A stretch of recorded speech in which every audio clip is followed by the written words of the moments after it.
on, guys? It's your boy. Welcome back to another episode of Unfiltered Talks. I'm losing my voice a little bit here, so I'm just gonna make a video where I could ramble about whatever the hell I want to talk about. And it could be long, it could be short, I don't know yet. We're just gonna dive into this. So, I'm gonna be talking about Spider-Man 4 that is supposedly coming out soon. Not coming out soon. It's supposedly going to be filming in October. Big thing, doesn't have a director, doesn't have a script, supposedly. Like, there's not even a finished script. But Sony keeps making announcements. Okay, it's going to be released this day. Okay, it's going to start filming this day.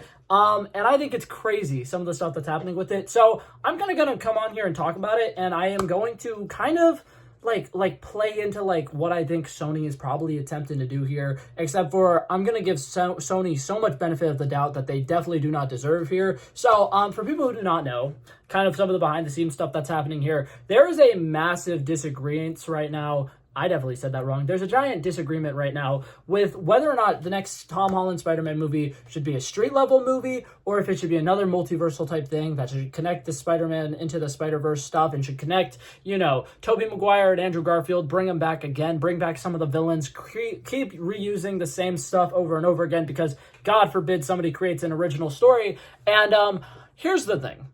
I understand why Sony wants to do that. I think that it's very obviously going to be kind of a cash grab, but I definitely could also see part of the reason why it could be interesting. So that being said, I'm going to dive into this. I'm going to play devil's advocate here and kind of talk about some things that would be really cool about a multiversal Spider-Man 4. Because although I am fully on the side that is, I want to see a Spider-Man 4 that's street level, and I want to see him team up with Daredevil because I've said this like 17 times and I will probably die on this hill alone. I think the most exciting cameo from Spider-Man No Way Home was seeing Matt Murdock interact with Peter Parker. And the reason I say this is because, in my opinion, that did such a good job of like kind of laying groundwork for him to potentially be a mentor figure for Peter Parker. And he's the only one who, by the end of the movie, was still going to be in universe. And I knew that. So when a lot of people were like, oh my God, Matt Murdock was in this, and they kind of brushed it off so quickly, I was kind of like, this is really cool. Why are we not talking about this? But that being said, we're going to dive back to the multiversal stuff. Here's what I think could happen, and what I think would be kind of dope as hell, and what I would really, really like. So, I'm actually going to quickly go down some honey, and then I'll come back when I'm ready. Here you go. Okay, so I don't remember how much of you guys are going to remember this because Spider-Man No Way Home felt like 7 decades ago, even though it was about 4 years ago. When Spider-Man No Way Home first was starting to come out, and there was a lot of these rumors about, oh my God, Andrew Garfield's going to be in it, Tobey Maguire is going to be in it, and there was a lot of stuff about this is probably going to be a multiversal movie. There's been so many weird theories and stuff that was coming out before the movie about what's actually going to be happening here. And I think one of the funnest things about this was this movie got delayed because of a couple reasons. For one, there was a really bad falling out between Sony and Marvel after Spider-Man Far From Home. And for a while, it was looking like we were never even going to get a Spider-Man 3. And it was kind of a big deal because it ended on a massive cliffhanger. And then for two, this was around the COVID year. So everything got pushed back a lot. A lot of things got delayed. And there was a lot of time for us to kind of speculate on what kind of stuff was going to be happening with this movie. And something that I really liked about it was there were a lot of people who were theorizing that William Dafoe's Green Goblin coming back in this and Alfred Molina's Doc Ock coming back in this was a surefire sign that Mysterio didn't die and this is actually all just a part of some giant Mysterio illusion. Do I think that that would be too crazy to do?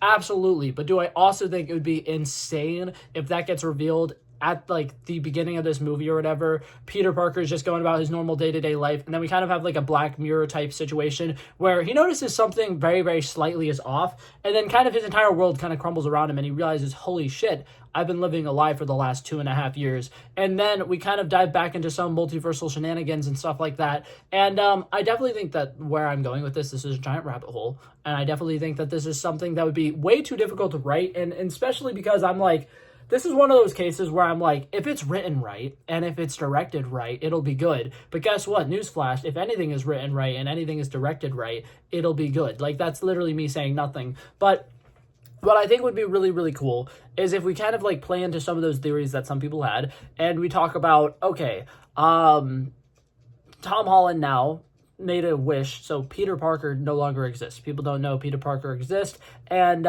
he is probably getting consumed in his life as Spider-Man, and he's probably sticking mostly to Spider-Man. And I feel like it's very like normal for people who are alone to start having issues with like not necessarily like their sanity, but like you'll get to a point where you start making videos online talking to yourself.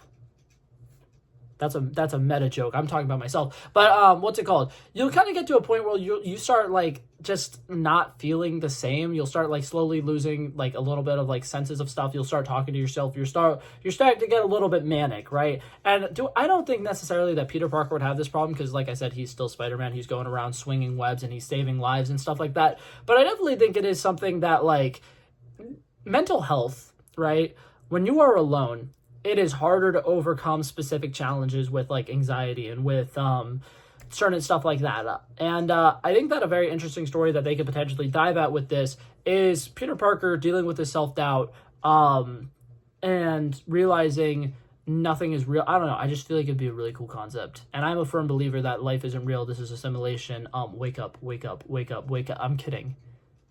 Or am I? Wake up. No, wake up, wake up, wake up, wake up. Anyways, I didn't really have much more for this video. Actually, I'm gonna be totally honest. It was really short. I just wanted to pitch the theory that we take back everything that happened in Spider-Man No Way Home because people love when you do that in a sequel. If you like make it where everything that happened in the movie before didn't matter, people love that.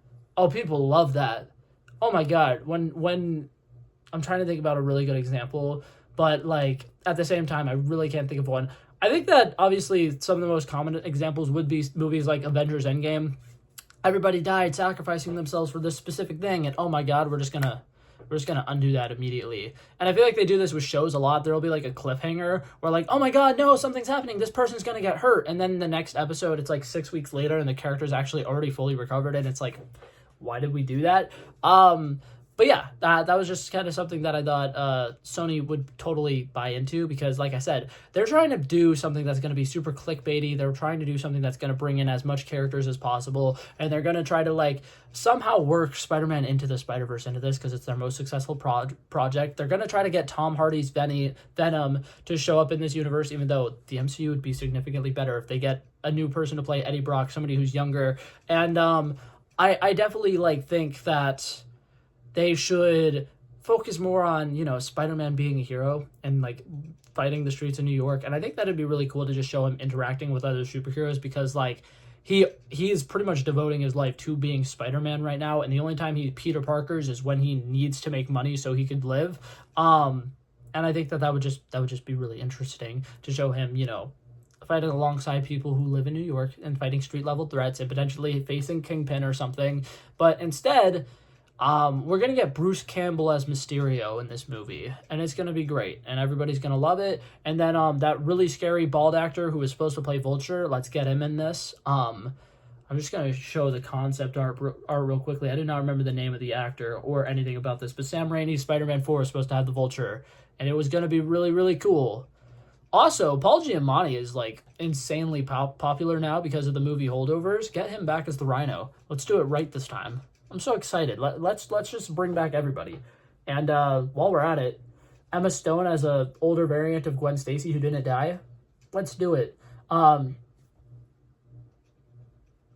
Glover as Miles Morales, but like one that's a lot older and a lot more experienced, and he's witnessed, you know, all of his spider friends die, and he's the only one who's still alive, and he's really depressed about it, but he keeps going because he has nothing else. You know, I don't know. I just feel like that's something that hasn't been done yet, but like it would be really cool. I think I saw this in a video where somebody was pitching the next 4 Spider-Man movies or whatever. They were like, if they're gonna do a Spider-Verse type thing, what they should do is bring in an older variant of Miles Morales, because like that would truly be different and it would feel different, and it would kind of give the audience something we've never gotten before. And I'm on board with that. That would be dope as hell.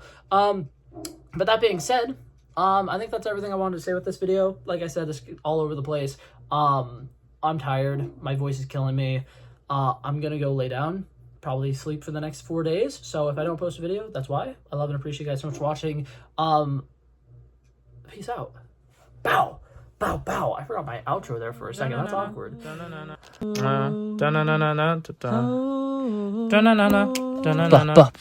Back at it again, but that's a relevant flow. So smooth, they calling me Mr. Elegant. Like an elephant, I got a long nose. Like a president, I've got a few hoes.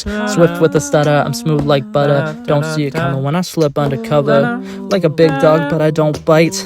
I'm still a big broad, I'd win that fight. Come match you and I knock out your lights.